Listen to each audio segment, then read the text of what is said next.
Bismillahirrahmanirrahim. Assalamualaikum, and I think it's very good afternoon by now to everyone. Thank you very much, Madam Chair, for the introduction. And yes, we are still on the same topic. And since Prof. Halimah has eloquently spoke on the broader framework of social protection, let me focus more on the challenges and gaps. But before that, I'll just give an overview on some of the things that I'm supposed to be speaking on. So, as we all know, the CRC is the premise of our legal framework in Malaysia, and we have policies and legislations to support that. But most importantly, in dealing with children, we have to always remember the 4 principles underlying the CRC. Best interest of the child, non-discrimination, right to survival, protection, and development, and finally, right to participation. So in dealing with a child, all these 4 principles must always be embedded behind our, at the back of our minds. So this will be our obligations upon being a state party to the CRC. I have to stress on this because sometimes we don't take it seriously enough. So as what has already been mentioned by Puan Dayang, upon being a state party since 1995, the Child Act 2001 was passed as the Comprehensive Act. It's not to say that we didn't have an act before that. We have had an act on children since 1922. Yes, and we have had our first juvenile court since 1947. So in terms of child protection, legally wise, we have not done too badly. And in 2009, we passed the 2 main policies, and of course, we have the respective plans of action. And we have also, since we ratified and become a state party to the CRC, we have also amended laws to show our seriousness. For example, one of the obligations is that primary education must be made compulsory, and we amended the Education Act 1996 to make that compulsory. But we still reserve that provision because it is not it is not free completely, and also it is not compulsory to every child in Malaysia. Because if we go by the actual Child Act 2001, children refers to all children. We don't even ask, is he Malaysian or is he stateless or whatever, you know. A child in Malaysia is a child deserving of protection. So we amended our laws, and of course most recently we had the SO Act, the Sexual Offences Against Children Act. And I believe, and Suhakam is at the forefront in this, we have not stopped examining the reservations made. When we ratified, we had 12 reservations. We had 8 reservations for the longest of time. And fortunately, in 2010, we removed 3, and now we are left with 5 reservations. Reason being because it goes against our federal constitution and still some of our domestic laws. So these are the policies. I'm not going to go through them. And these are the statutes on child protection. And we have to understand that because we are federal-based, our law can be divided to be public and private law. Private law is governed separately between Muslims and non-Muslims. This is very important because we need to understand this within context, especially in the current situation of, you know, the main issue confronting child marriage at the moment. And I was just telling Tan Sri just now, the reason why we cannot straight away impose the criminal law is because our other federal laws also make exceptions to marriage. For instance, we say that statutory rape is an offence for below 16 in our penal code.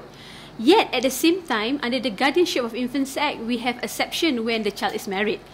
We have also exception in the Child Act itself, you know, for children in need of protection and rehabilitation. So these are the children who deserve special protection under the state, but also makes exception when they are married. And also our Age of Majority Act 1971 also makes exception to the age when the child is married.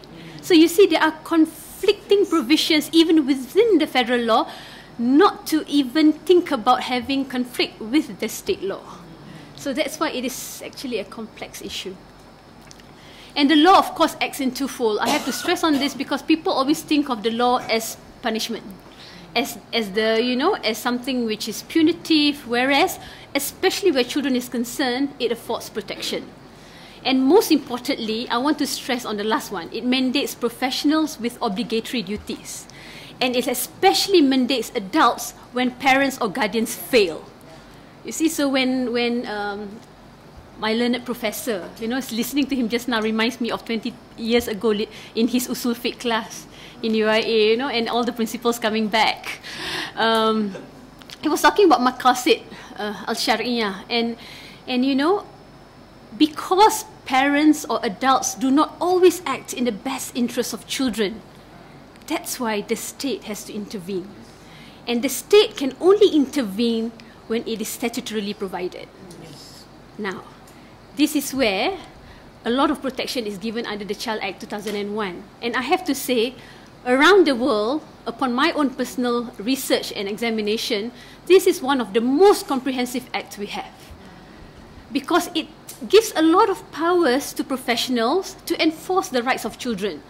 Even in Western countries where, they harp on human rights and where we think that the rights of children are so safeguarded, if you want to remove a child during emergency in UK, for instance, you still have to knock on the door of the magistrate. They call it the magistrate in pajama order. In Malaysia, you don't have to do that. You don't even have to go to the court. The police can do that. The protector, who is the social welfare officer, can actually do that, to afford emergency protection to the child. So we are advanced in terms of statute. I'll go into the challenges later. So this will be the 5 groups of children who are protected under the Child Act, and it is really comprehensive. It takes care of children in need of protection and care. It takes care of children who is in need of protection and rehabilitation. It takes care of children who is in conflict with the law. The terms are not in the Act, but I hate mentioning children as offenders. And also, it also takes care of children who are abducted and trafficked. And if this is one category which I hope in the next revision will be abolished, it will be children beyond control. Now, the Act has undergone substantial revisions and amendments by virtue of the Child Amendment Act 2016, and Puan Dayang has already illustrated on this. The new concept is family-based care. Now, the challenge that we have with family-based care is that it is our Malaysian attitude that is not ready. We talk about acknowledging that family is the best protection that a child can ever have, but somehow we have had, for example, fit person order for children who come into conflict with the law, with children in need of protection and care, and fit person order means the next relative. But then again, once a child is identified to be in need of protection and care, once a child is identified to have been in conflict with the law, if you were to approach family member, they are very, very reluctant and hesitant. And this is proven by statistics as well. So the court will have not much option, but then send to institution. So it's really not a question of, not wanting to emphasize on the family, but it's a question of the readiness of the family and also our society in being more receptive. So this will be the family-based care. Now, I'll go into the most important slides, the next important slides. And the first one is that we've been hearing cases lately, isn't it? I think within 2 weeks, depressing cases involving children. Just within 2 weeks, as Prof. Halimah just mentioned, child found in the fridge and all that. Sad to say, for people who've been in this area long enough, like Mr. Chua and my NGO friends, Azmi and all that, we know that this is not new. It's just a question of the press picking the issues up. When I submitted my thesis, my PhD thesis in 2002, these problems are already recognized. That the challenges are not so much in law, but challenges will be in the enforcement and implementation of the laws. Now, UNICEF commissioned me to undertake a study on violence against children in 2015. And sadly, I had to repeat all of the same findings again, which I had already stressed in my PhD thesis many years ago. And it is that it is not so much of we fall short in having adequate laws, but we fall short in implementing and enforcing these laws adequately. Many reasons. Lack of awareness among the public. For instance, do our public know that there is a duty to report, for example, on the family members, on the childcare minders, and by the doctors? You know, by the doctors, we have had this obligation since 1991. But up till now, there has not even been one prosecution against a doctor who has not reported. Now, what is the effect of this? The effect of this is that we do not treat the law as a deterrent tool. You see, it is not so much of wanting to punish people, you know. Sometimes I get this remark that Dr. Farah wants to prosecute people all the time, you know. And my students here, my former students here knows that I teach criminal procedure. But then that's not the point. The point is the reasons why we have all these provisions is for them to be enforced so that they will not just deter the actual perpetrator or offender, but it will also be a deterrent to the society members who would have possible inclination of committing the same offence. The other one is lack of awareness among professionals. For example, there is one powerful provision in the Child Act, Section 24, Subsection 3, which provides that in the event of children in need of medical treatment, this particular section allows for the consent of the parents to be bypassed. My goodness, nowhere else in the world which have statutorily provided for this. The next thing you need to do is to go to the court and let the court decide if there is a conflict. I'm not giving all the complex cases of cancer and all that. Let's take a problem of jaundice. You know, a child having yellow fever upon birth, and the doctor insists that he or she stays in the hospital because otherwise she may suffer brain damage or even can be a fatality. Now, the problem is what the parents will usually do is that they will sign the AOR form, at own risk form, to be discharged. You know, and the doctors say, we can't do anything because parents have got upper right over their own child. What they do not know is that Section 24(3) allows the professionals to certify in writing, and with authorization from the social welfare officer, the protector, can actually retain the child at the hospital. So this is one progressive provision. Doctors don't know that. Doctors do not know that. Why? Again, because child literacy on child matters is not part and parcel of the medical curriculum, like it is not part and parcel of the legal curriculum as well. You see? It is not. So you can't really blame them for not knowing. You know, it's more of how to make them know. Fortunately, there's greater awareness now. You know, even judges want to be trained. But you see, they get training upon taking on the job. You see, it's not prior to that. So their children fall through the cracks. Poor enforcement, I've spoken about this. Children generally being weak and defenseless. I mean, the dynamics of child abuse and all that, we all know.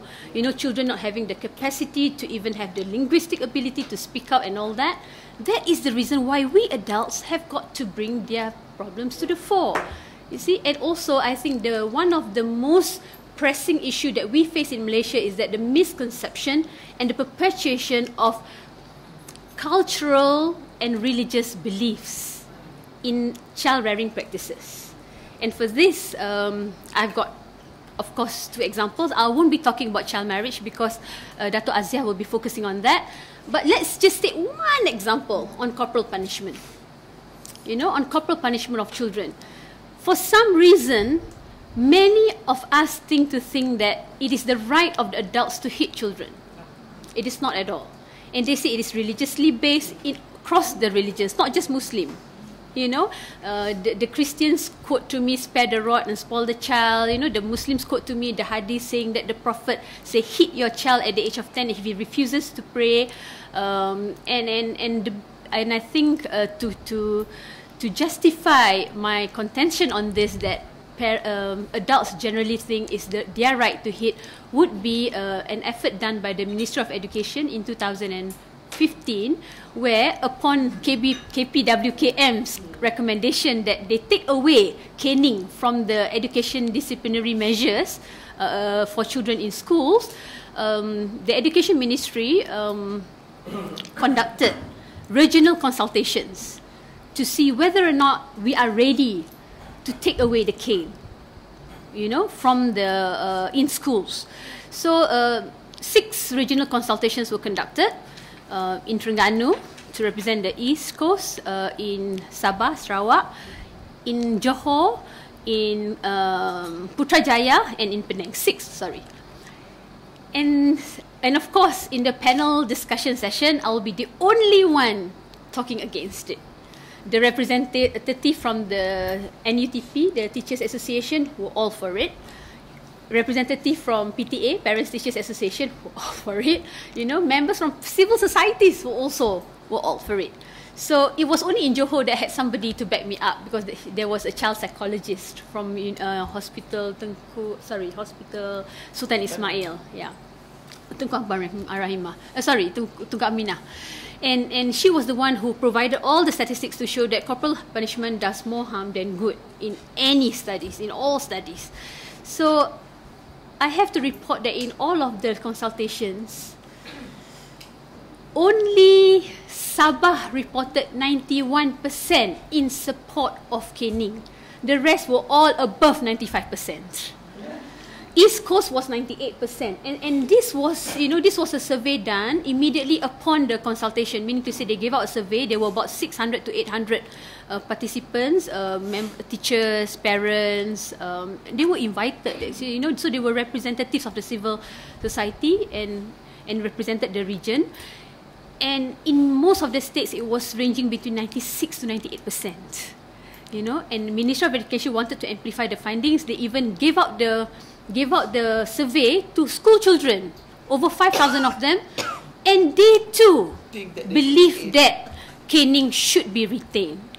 So this is what I say. The challenge does not come within the within the system itself. It also comes embedded in the mindset of the society members.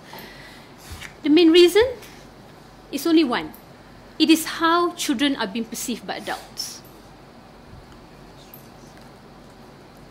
Why do I say this? When the case involving the 11-year-old girl marrying the 41-year-old girl, the reaction, one of the quickest reaction to that was that the religion allows it. There's nothing else that we can do. If we look at the child first, we'll be thinking, she's 11 years old, she should be in school, she should possess some form of skills, she should be protected at whatever means. So these are some of the lines that I live by and I propagate wherever I go, how children ought to be perceived. Children are persons in their own rights. They are not merely objects of concern. This was the wordings of Dame Butler Sloss in many years ago, in 1979. She raised this. And she said that they're not merely objects of concern. That's how we treat our children now, whether we realize it or not, as parents as well.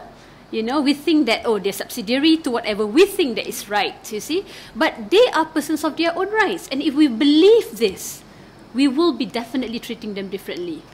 Another principle is one child at a time. This will be the line I use when I train professionals, be it judges, be it doctors, always treat a child one at a time. For that moment of time, it is not one child of your many cases. I always tell the magistrates, judges, that, for you, it is one of the many cases that you see every year. But for the child, it is his or her life forever.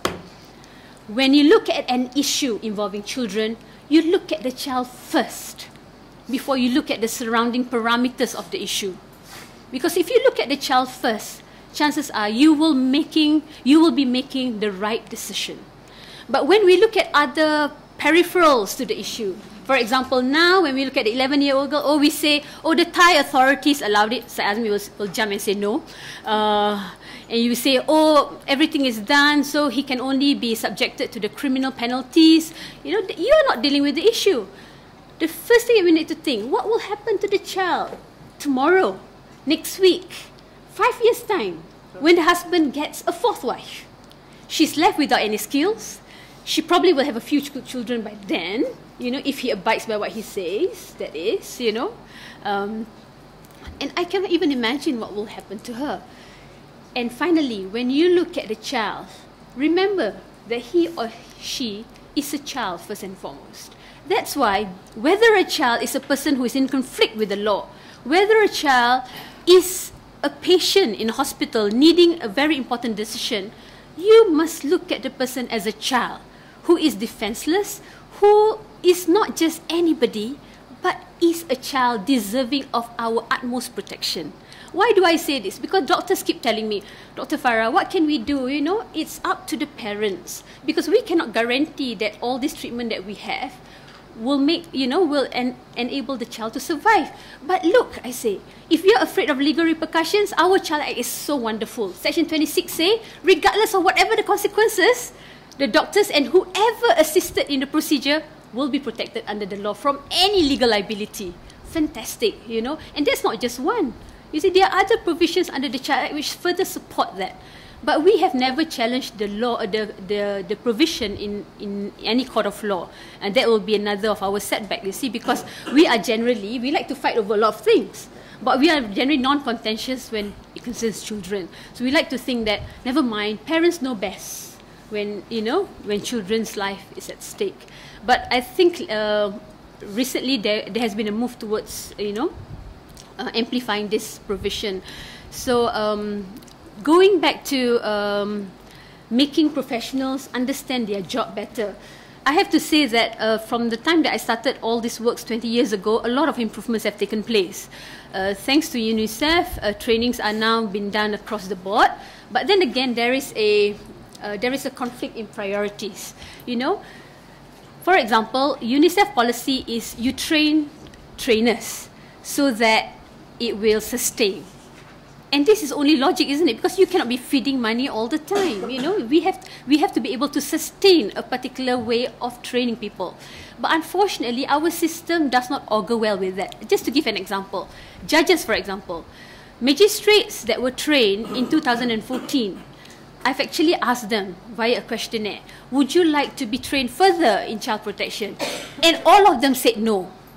And you know why? It's not because they are bad people. It is because the career progression will not support that. You see, magistrates are actually the lowest rung of judges.